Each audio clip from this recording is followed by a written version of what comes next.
वहाँ भगवान कल्कि का अवतार होना है, ये शास्त्रों में वर्णन है। कब होना है ये भी वर्णन है। मुझे पूर्ण रूप से विश्वास है कि पुरातत्व विभाग के सर्वेक्षण के बाद यह तय हो जाएगा, जब वह रिपोर्ट सौंपेगी कोर्ट को और कोर्ट आदेश जारी करेगा, तो जिस प्रकार से राम मंदिर का फैसला हिंदुओं के पक्ष और समर्थन में आया था, निश्चित ही हरिहर का फैसला भी हिंदुओं के समर्थन में आएगा। उत्तर प्रदेश के संभल शहर में डिस्ट्रिक्ट कोर्ट द्वारा शाही जामा मस्जिद का सर्वे करने का आदेश दिए जाने के बाद वहां के चप्पे चप्पे पर सुरक्षाकर्मी तैनात हैं। 3 लाख से ज्यादा की आबादी वाले पश्चिमी यूपी के इस शहर में मंगलवार शाम से ही तनाव है। इसी कड़ी में अयोध्या के संतों ने क्या कुछ कहा, सुनिए। देखिए, ये बहुत महत्वपूर्ण स्थान है। आज से नहीं है, सदियों से है। ये हमारे पुराण शास्त्रों में वर्णन है संभल का, और संभल बहुत प्रसिद्ध स्थान है। लेकिन अब उसमें जो विवाद शुरू हो गया है ये गलत है, और जैसा होगा वो तो सर्वे होगा। इसके बाद सर्वे का आदेश हो गया है, कोर्ट के माध्यम से वो तय होना है।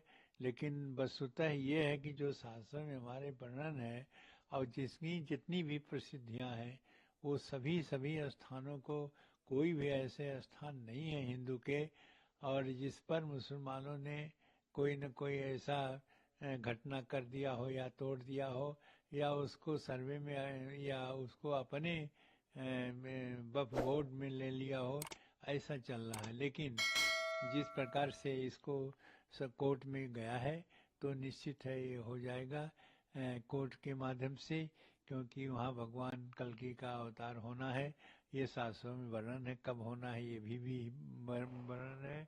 तो ऐसी स्थिति में इसको सर्वे करके और इसको पूर्णतया निरीक्षण करके अच्छी प्रकार से इसका जांच करके और इसको हिंदू के पक्ष में कोर्ट को आदेश कर देना चाहिए, क्योंकि ये हमारे शास्त्रों में पूर्णतया वर्णन है, जो हमारे शास्त्रों में है और जिसकी प्रसिद्धि इस प्रकार से है, और कल्कि अवतार भी होना है।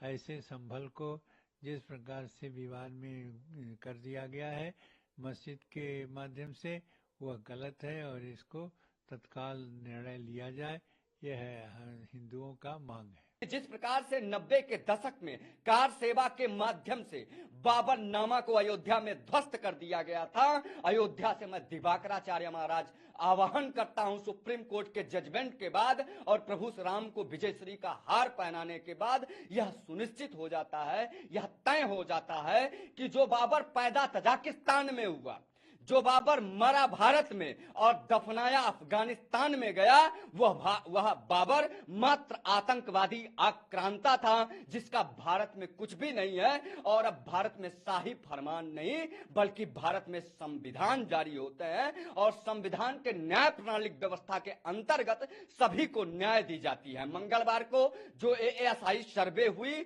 मुझे पूर्ण रूप से विश्वास है कि पुरातत्व विभाग के सर्वेक्षण के बाद यह तय हो जाएगा, जब वह रिपोर्ट सौंपेगी कोर्ट को और कोर्ट आदेश जारी करेगा, तो जिस प्रकार से राम मंदिर का फैसला हिंदुओं के पक्ष और समर्थन में आया था, निश्चित ही हरिहर का फैसला भी हिंदुओं के समर्थन में आएगा। और बाबर मात्र एक आतंकवादी था, अब शाही फरमान नहीं बल्कि संविधान के अनुसार भारत चलता है। अब भारत मुगलों के अनुसार नहीं, भारत अपनी विरासत को लेकर आगे चल रहा है। संगठित हिंदू में अब जो है शक्ति आ गई है, वह एक साथ न्याय के लिए आगे बढ़ रहा है। और न सिर्फ संभल, काशी, मथुरा, बल्कि 40,000 मंदिरें जब तक हम स्वतंत्र नहीं करवा लेते हैं, 125 करोड़ हिंदू संकल्पबद्ध तरीके से, प्रतिबद्ध तरीके से, कटिबद्ध तरीके से एक साथ होकर इन मुगलों आतंकवादी डकैतों के सर्वनाश के लिए तैयार है।